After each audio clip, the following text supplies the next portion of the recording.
Muito bem, obrigado pela participação dos irmãos, uma alegria receber vocês aqui. E nós vamos começar aqui pelo ancião, né? Meu amigo Protásio, se apresente, fala da sua comunidade, seja bem-vindo, né, uma vez mais. Ele é novo aqui no Sal da Terra.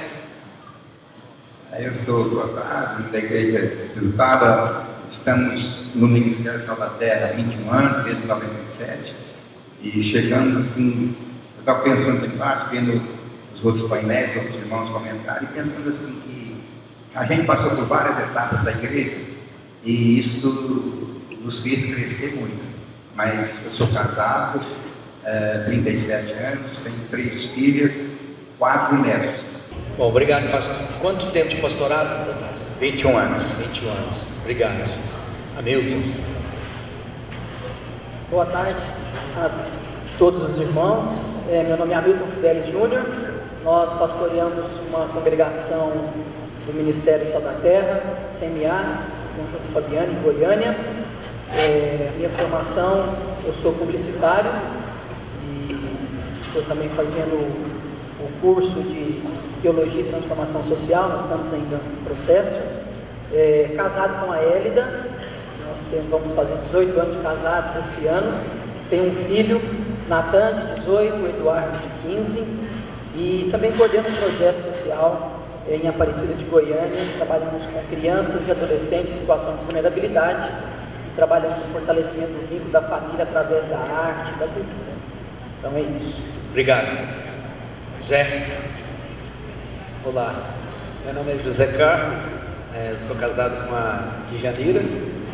Nós nos conhecemos há 36 anos, namoro e tudo aí, 36 anos, mais 29 anos de casado. Nós somos pai do Jean Carlos e do Jefferson Lucas, né? A minha formação é técnica, né? Eu sou analista de manutenção industrial e tenho formação teológica mais à distância, né? Buscando isso com mais um recurso para que eu acredito na minha caminhada. Eu fui alcançado nesse ministério em 2001, né? Então o ministério que eu conheço essa é a minha casa, né? Foi aqui que o Senhor me alcançou, pelo um abraço, né? E esse abraço que gerou muitos outros abraços. Então eu me sinto em casa no meio dessa família Sal da Terra, né? É mais do que para explicar isso, não há como, né? Porque só essa família Sal da Terra, quem está nela, quem está chegando, sabe como é gostoso estar num ambiente como esse. Então eu me sinto em casa, né? Nesse lugar aqui, quando nós reunimos. Obrigado, Zé. Eu me chamo Rodrigo, sou pastor da congregação do bairro de Velho já há 13 anos, esposo da Ana Paula, pai da Isadora e da Maria Clara. Estamos juntos já há 29 anos e são 19 anos já de casado. Estamos ali no Tibério já há 13 anos e minha formação é do Ministério Sal da Terra, teológica, e é isso. Estamos muito contentes de poder estar aqui e poder repartir daquilo que a gente durante todo esse tempo aí. Bom, como o nosso assunto é vida pastoral, um pouco mais para nós tirar queremos aquele pretão entrar lá. na praticalidade. Então Só um pouquinho, só. ajudar a entender o seu dia a dia e como os pastores que aqui estão, os líderes, podem se identificar nos seus próprios desafios Aí, ó. e também nos erros que a gente já cometeu, que eles não precisam cometer, porque podem aprender conosco, né? É inteligente aprender com seus próprios erros, mas sabe aprender com os erros dos outros, né? Então é melhor a gente aprender pensando. Tem como um pouquinho de volume para mim? Arrumando aqui, peraí. Tava ajudando o Cezinho aqui, falando com ele, eu nem vi. Tá dando barulho de home aqui. Corta o site. Bom, pensando sobre a vida pastoral, como se dá, né? Vamos pensar assim, não apenas da vocação, mas no seu dia a dia. Quais são as alegrias do pastorado até aqui, Protásio? Quais são as estações que você olhou, você refletiu, que você sentiu chateado? O que é que te alegra e o que te chateia? Eu confesso para os irmãos que hoje eu vendo o pastor Lúcio Guará, naquela animação dele, poucos anos de ministério, eu fiquei assim estimulado. Vou voltar para casa renovado, revigorado, eu quero voltar a ter essa mesma energia que ele tem, né? Não que a gente tenha desfalecido, mas na verdade, com o passar dos anos, a gente vai deixando discípulos, fazendo discípulos, vai entregando os ministérios. E isso é muito bom, que a gente possa realmente, o que ele falou aqui, falou verdadeiramente comigo, porque é muito bom a gente fazer discípulos. Jesus, ele nunca nos ensinou a pregar, mas ele diz: ide e fazei discípulos. E isso é que realmente eu acho que a gente tem que fazer. A igreja, o ministério pastoral, é um ministério de descanso, desde que a gente saiba exercê-lo, né? Entendendo que toda obra que é feita é Deus que faz. Nós somos meros canais de uso de Deus, canais de bênção para abençoar pessoas. Então a gente entregar a vida pastoral, a vida familiar, entendendo que a primeira igreja que nós devemos pastorear é a nossa casa. A Bíblia diz assim, né? Então quando a nossa casa vai bem, com certeza nós somos estimulados a trazer estímulo para a igreja, para que a igreja fique bem também. Então eu tive muitas alegrias, muitos desacertos, muitos erros, mas com os erros a gente aprende a não errar mais, né? A gente não pode permanecer no erro, mas nesses 21 anos eu quero dizer que teve mais vitórias do que derrotas, porque com Deus nós somos mais do que vitoriosos em Cristo Jesus. Hamilton, normalmente a gente como pastor, a gente às vezes chega numa plateia como essa, como a gente está ouvindo o testemunho do Protásio, mas eu queria que a gente ajudasse as pessoas a mostrar de fato as dificuldades. Não é porque a gente é derrotista, a gente às vezes quer falar só, às vezes alguém que está vivendo dramas profundos, olha para isso e diz: então não fui chamado, eu não sou capacitado, porque está todo mundo muito alegre, está todo mundo muito contente, está todo mundo acertando todas, ou ficou para trás o erro. Quais são as coisas do seu pastorado que talvez hoje, na sua maturidade, você fala: eu faria diferente? Porque às vezes a gente tem aquela coisa: eu repetiria tudo igual. Não, hoje eu olhar a minha vida, algumas coisas não faria se eu tivesse a sabedoria de hoje, não precisava ter feito como eu fiz. O que você, no seu pastorado, acha que poderia ter sido diferente no momento que você corrigiu pelo caminho? Então, eu estou como pastor há 3 anos, pastor coordenador, né? O pastor Júlio César foi o fundador da congregação, sempre cooperei com ele, eu nasci na congregação lá, depois veio o Rony. Então, dentro desse período de 3 anos, uma coisa assim que eu tenho que mudar a forma, eu ficava muito preocupado de, não que a gente não tem que preparar, mas sim preocupado em preparar um bom sermão, a estrutura das coisas. E eu li um livro chamado A Treliça Videira, e vivenciando todo esse momento também no nosso conselho, vendo os pastores compartilhar, uma coisa que hoje eu não faço é preocupar como eu preocupava antes, de poder me apresentar na situação de querer ganhar confiança das pessoas daquele cenário que eu estava. Inclusive hoje na mesa eu pude falar que a minha preocupação hoje é de transmitir esse espírito daquilo que o Senhor nos chamou, da vocação que o Senhor nos chamou. Então, uma coisa que eu não faria, não estou fazendo, tenho me policiado para que não venha fazer, é preocupar com essas coisas. Não quer dizer que eu não me preocupo com culto inspirador, organização, um bom louvor, a gente sempre orienta tudo, mas isso não consome mais o meu coração. O que consome hoje uma ansiedade sobre não isso. É uma ansiedade mais. O que eu quero hoje preocupar é gastar tempo na mesa, em oração, e inclusive o planejamento desse ano é assim, com algumas pessoas, para que nós possamos mesmo transmitir o espírito mesmo, nós entendemos como igreja na localidade. Beleza? Zé Carlos, você, né, nesse painel é um pastor que tem outra função. Você tem o seu trabalho lá numa grande empresa, suas obrigações, e ao mesmo tempo você pastoreia já há algum tempo uma igreja saudável, que tem tido um resultado bonito, um bairro da cidade, foi plantado dentro de um contexto de outras igrejas juntos. Como é que você concilia a sua vida profissional como técnico, né? Analista de vibração, né? Isso lá, especialidade, né? Para saber se o motor está bom ou não está ainda, né? E olhando para a congregação, como você não está ansioso e ao mesmo tempo ainda encontra tempo para assistir a congregação, sua família, enfim, como você trabalha o seu tempo? Olha, isso é uma grande pergunta, talvez eu não tenha uma grande resposta. Primeiro eu queria saber por que o Alexandre achou que eu era pastor. É culpa dele, né? Quando eu estava nisso, falei, que enrascada que eu entrei. É de quem que é essa culpa? Né? Mas, à medida que você vai caminhando, e o privilégio disso, quando você olha para frente, você vê que está num projeto muito grande, algo que a tua mente não consegue nem imaginar. Pensando dessa forma, trabalho, família e congregação, eu digo que 50% está na minha casa, o meu ministério, que é com a minha esposa, a minha casa pastoral. E haja visto que tem algo interessante, que talvez algumas pessoas não sabem. O meu filho caçula, ele é especial.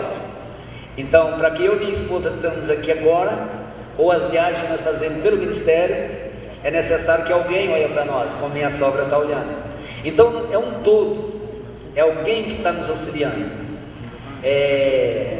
Conselhar tudo isso requer algo grande na sua vida, um chamado que você fala, é isso realmente que eu tenho para a minha vida.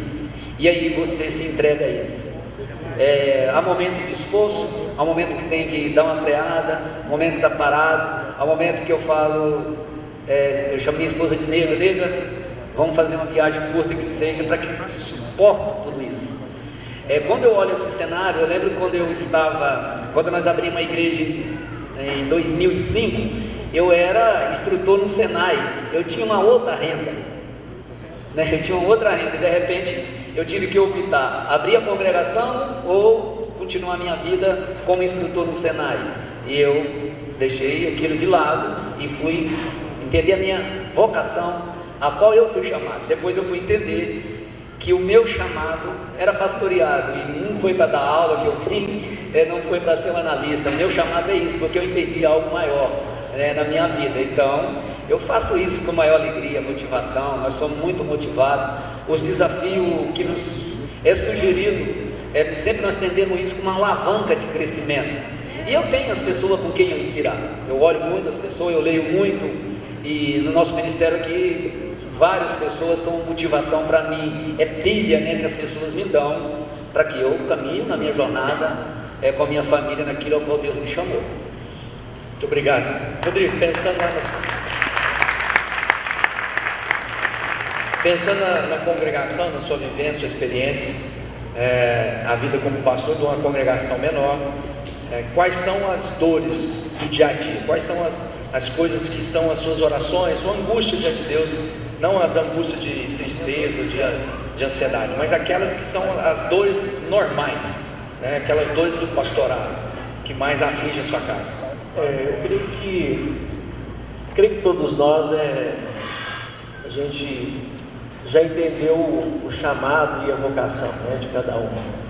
Aqueles que talvez não estejam, ainda não entenderam, grande parte que já entendeu, estão no caminho, e com certeza você vai entender e vai chegar nesse momento. Eu creio que para nós pastores, né, que estamos lidando, no meu caso especificamente, quando a gente não consegue talvez ver aquele líder ou aquela pessoa que você investiu tempo, dias de ensinamento, de relacionamento com ele, talvez ele alcançando esse momento na vida dele, né, de crescimento, de maturidade. Eu creio que no meu caso, para mim, quando eu não vejo isso acontecendo, isso é algo que em alguns momentos me afeta.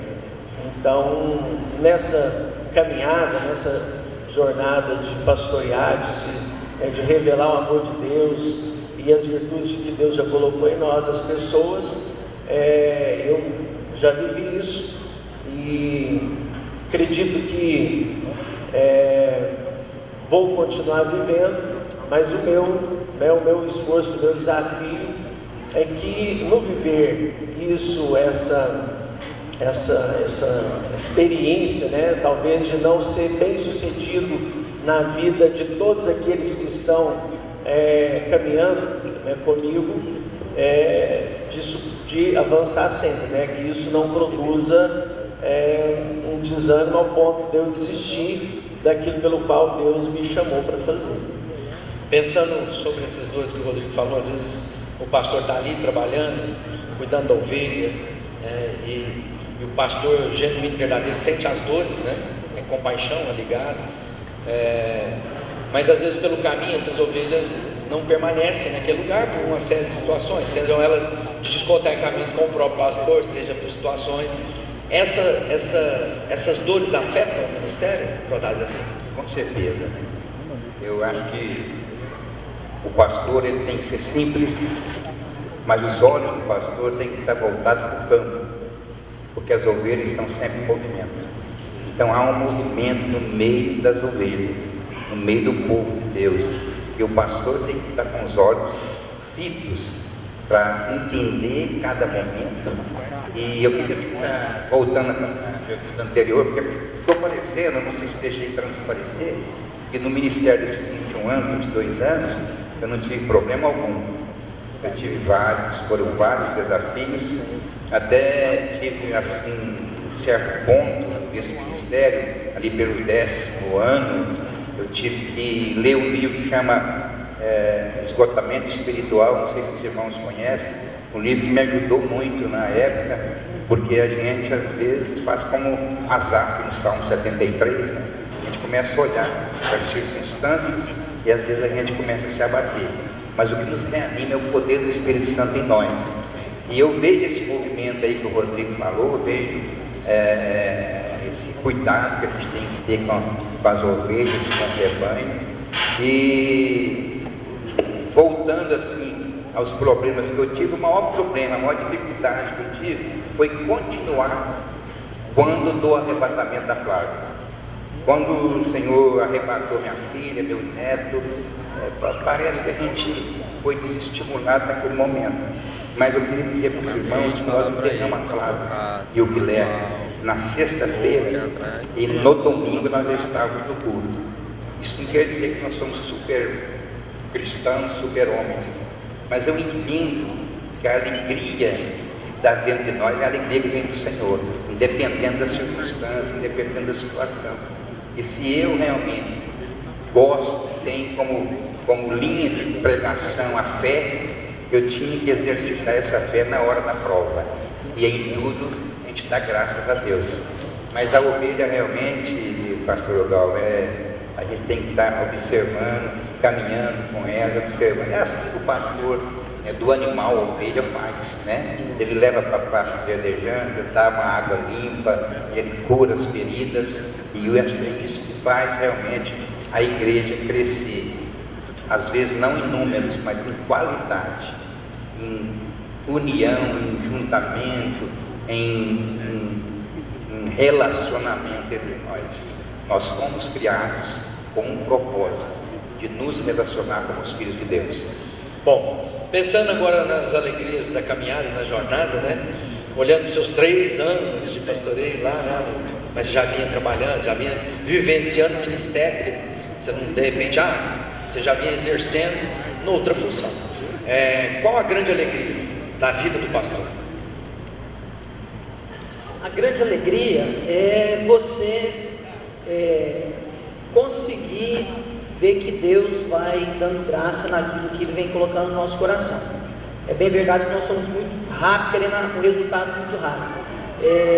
Desse período agora, eu estou começando agora a perceber essa alegria no termo de confiabilidade das pessoas, né? Eu acho que o pastor ele tem que ter essa característica, né? E na minha casa também, a alegria que eu tenho hoje é a convicção da minha esposa, o entendimento dos meus filhos. Então, no começo foi um pouco complicado, a gente achou que isso ia ser mais fácil, porque sempre trabalhando na igreja, os filhos, a esposa e tudo, mas nesse terceiro ano agora é de perceber que a minha casa está alegre, está animada, podemos fazer esse ano um planejamento mais junto todos, né?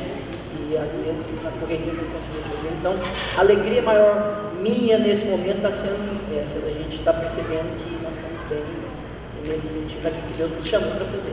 Pensando nessa questão da alegria, as estatísticas pastorais são desafiadoras, né? Algumas estatísticas dizem que apenas 10% dos pastores que iniciam seu ministério terminam sua vida como pastores, que assumam outras atribuições, outras tarefas, se envolvem, se frustram.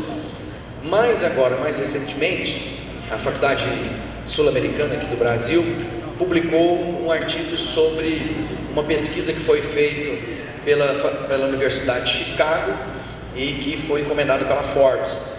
E o pastor é a profissão mais feliz do mundo. Então, entre tantas categorias profissionais, não é que é para quem foi chamado deve ser mais feliz, né? Porque ministério é o seguinte, irmão, é bom, é imprescindível, extremamente recompensador para quem foi chamado ao pastorado, mas extremamente depressivo para quem não foi chamado para ele. Então, Zé Carlos, quando a gente está olhando de profissão alegre, e você está dizendo, eu não sei de quem era a culpa, não sei por que viram em mim um pastorado, mas agora, anos depois, você diz, eu entendi que eu fui chamado para ser pastor antes de ser professor, de ser tudo. Ou seja, alguém também viu na sua vida, naquele momento, algo que nem você viu. Você é uma pessoa feliz com o seu pastorado? Ô Gálvaro, eu resumo isso em 2 pilares. Se eu posso dizer, poderia ser 3, mas eu vou falar 2. 2, meus familiares reconheceram eu como pastor, ao ponto de pessoas que me conheciam anteriormente ao meu encontro com Cristo, e a pessoa me chamar de pastor, pessoa do meu convívio, e que posso dizer que o mesmo pilar seria minha esposa falar, você é meu pastor. Isso talvez para algumas pessoas ouvir isso, a esposa chamar de pastor, acha algo, eu acho que não. Se você acha que precisa de reconhecimento, encontre isso em casa, na minha opinião. O outro que eu te disse que é o segundo pilar, eu fico alegre mesmo, é quando eu sento no banco para ver uma ovelha pregar, fazer aquilo com simples palavras, eu falo, pronto, está resolvido. Está resolvido. O que eu quero dizer? Posso ir, porque alguém está pronto para fazer.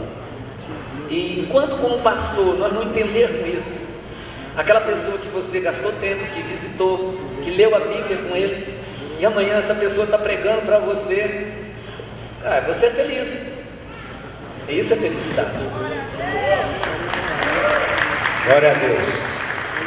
Rodrigo, pensando além de ser pastor de uma congregação no bairro, né, e que enfrentou e enfrenta os desafios naturais de cada momento da sua jornada, também vem e ainda exerce a função de supervisão de outras congregações. Você responde junto a outros pastores no cuidado, nas coisas ali. Na sua leitura com esses pastores, na vida deles, a vida de pastor do dia a dia, quais são as ferramentas que podem ajudar jovens pastores numa caminhada sólida, íntegra, digna? Como se manter íntegro pelo processo, sem se corromper com aquilo assim, vamos dar um jeitinho?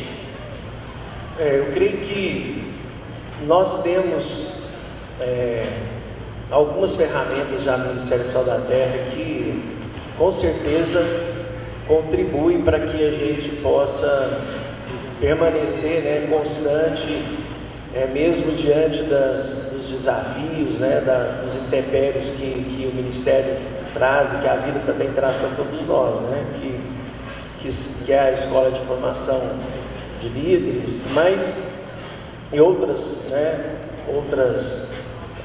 no caso de treinamento, né, no caso da IPI também.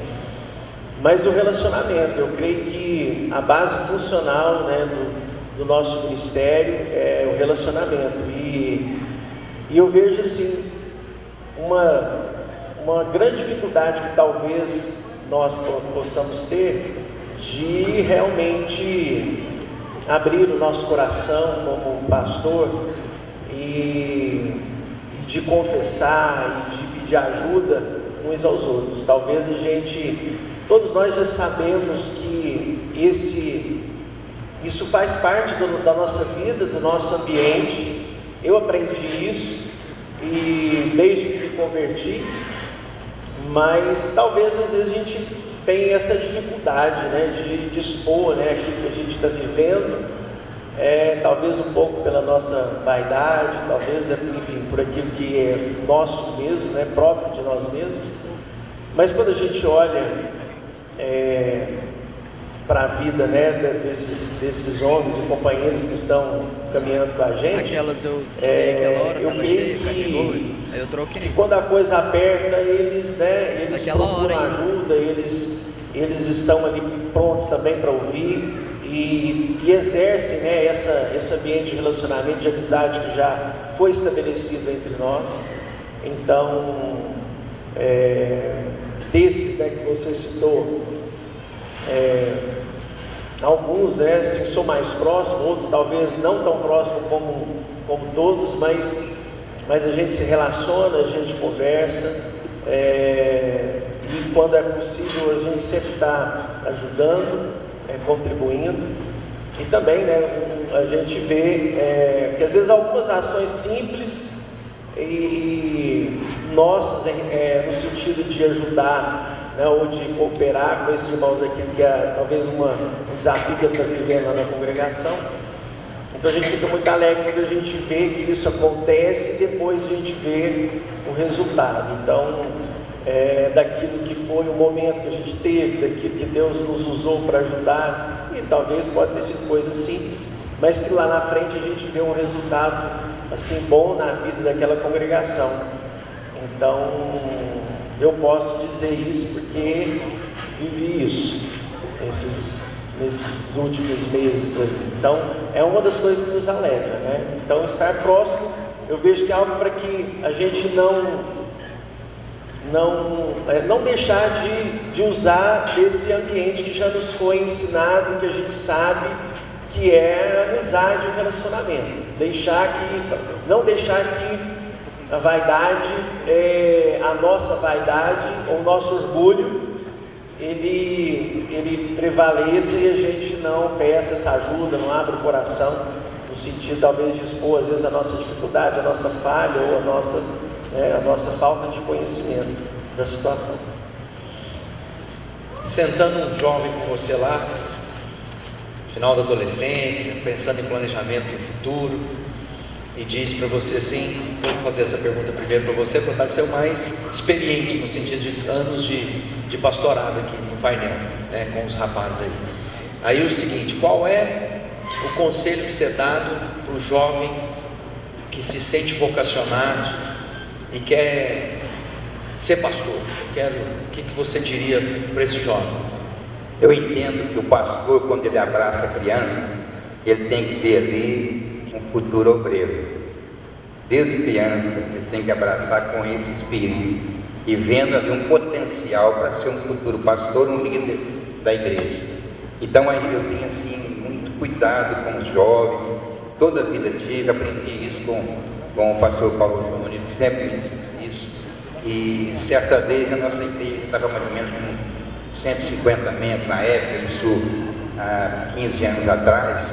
E eu perguntei para ele, foi lá visitar em Biotaba, e eu perguntei para ele se estava na hora de mudar daquele local, e ainda faltava ali, dava para colocar uns 80 cadeiras ainda no salão. Ele falou, olha, está na hora de você mudar, porque as suas crianças já estão incomodadas do lugar que elas estão.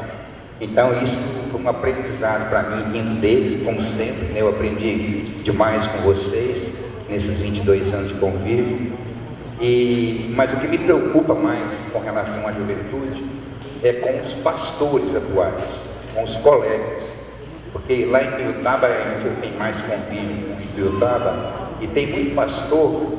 Eu não tive, graças a Deus, não tive problema com filhos, né? E eu tenho 3 filhas, e cresceram na igreja, cresceram no ministério, cada uma exercendo o seu ministério. Então eu fui um privilegiado.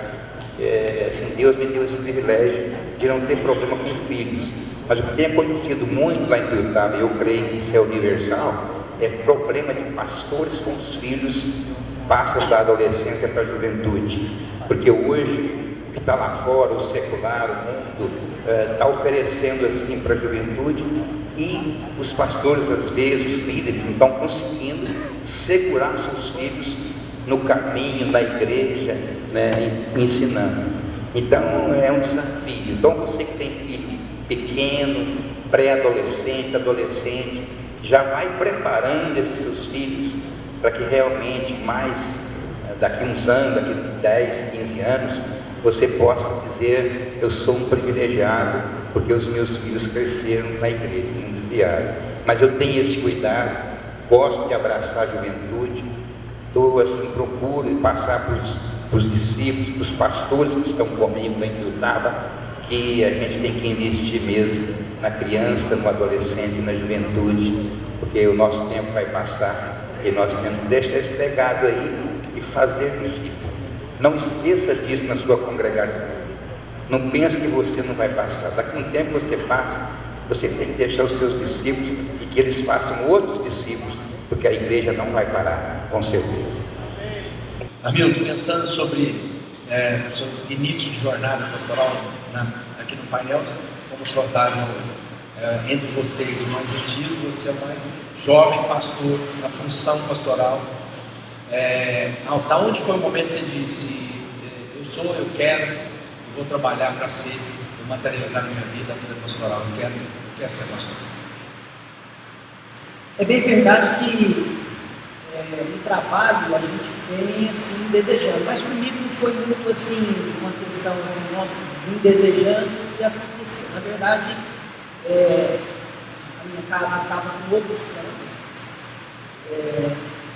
Nós sempre fomos envolvidos em projetos missionários e uma condição especial na nossa congregação, eu entendi a responsabilidade no momento, porque o pastor Júlio, ele foi plantar uma igreja, me deixou lá os filhos pastoreando, exercendo a função, e dentro dessa situação toda que aconteceu, eu era pessoa que tinha mais tempo de casa, já tinha todo o trabalho de envolvimento, então nós entendemos em Deus que era o momento de assumir a responsabilidade. Mas isso foi feito em conselho, juntamente com todos os irmãos. Isso tudo foi tanto no conselho da congregação, como no conselho ministerial, nós caminhamos dentro dessa perspectiva. Então, no início foi nesse susto, né? Agora, hoje eu já posso falar com convicção, porque essa mesma pergunta que você fez, eu tive o privilégio de tomar um café com o Júlio esse ano, e aí ele me questionou essa pergunta, né? Depois de 3 anos, como é isso mesmo, você entendeu? Ele também me fez essa pergunta. E então hoje eu já tenho essa condição. Teve um tempo que realmente o desejo com o trabalho e a família. Então hoje eu estou começando a estudar assim, muito mesmo tempo como essa relação. Vai ser assim, um pouco, então não teve como, mas foi por um entendimento, uma responsabilidade, Deus funcionou. Hoje a gente está bem feliz. Bom, como nós estamos falando de dinâmica de liderança do tamanho de igreja, então a gente queria agora, de forma bem objetiva, cada um tem 20 segundinhos, para falar as 3 coisas que mais ocupam a sua agenda. Assim, na minha vida pastoral, a prioridade é essa. E agora eu não estou dizendo da família, do lazer, estou falando da vida prática da congregação, aonde você exerce o pastorado e quais são as coisas que o seu foco e o seu tempo. Começando na rua. Bom, eu exerço, no meu caso específico, eu exerço, você falando da congregação local, só apenas, eu creio que a leitura é o foco, preparação para que a gente possa conhecer, aprender, se preparar para que a gente possa compartilhar e relacionamento. Então, eu Porque o relacionamento também é a busca do conhecimento, a preparação da palavra e a intencionalidade nas relações.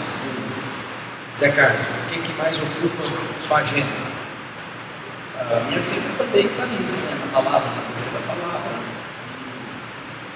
E eu trabalho muito mais com aquilo que eu conselho.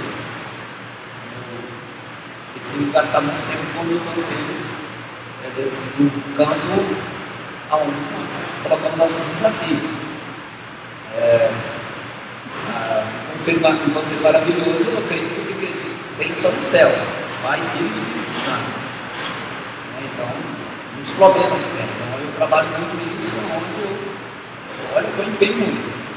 E o foco também é a liderança. Eu entendo que a nossa liderança, recentemente agora, depois daquela reunião que nós tivemos no começo do final do ano em Castelo, onde você falou conosco, nós vamos voltar uma carta de princípios e valores, passando maravilhosamente, e nós estamos tomando um choque de consciência, como nós estávamos mudando. Então agora nós estamos, a nossa reunião agora só com os líderes, trabalhando muito com o conselho, e meu tempo também, na preparação da palavra. Isso é um eu gasto mais a minha atendida. É óbvio que tem as outras coisas administrativas da igreja, que é comum hoje aqui, de quem trabalha e tem funções fora e a congregação. Então eu tenho que ir em cima disso. Hamilton.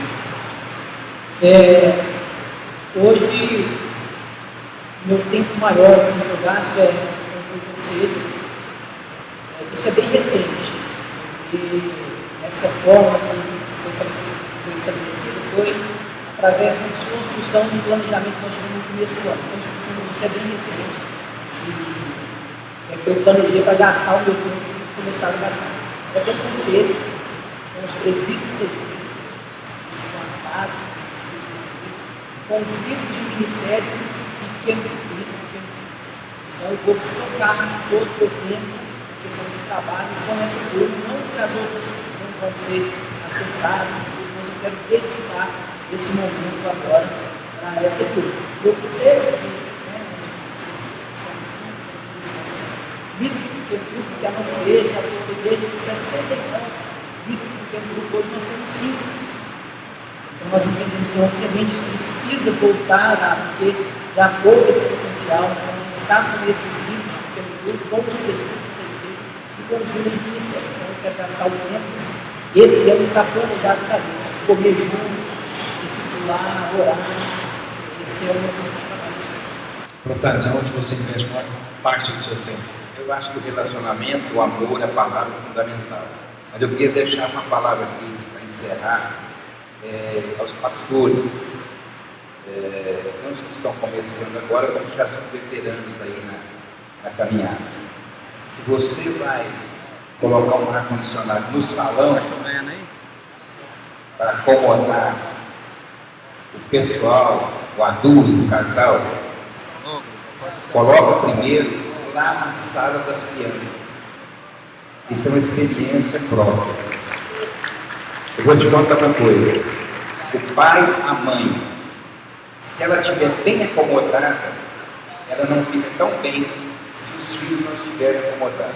Então, cuide das crianças, que você terá os casais com você, com certeza. E trate bem as crianças, trate bem os adolescentes, dê conforto para eles, e com os pais a gente se resolve. Deus abençoe os irmãos. É isso aí.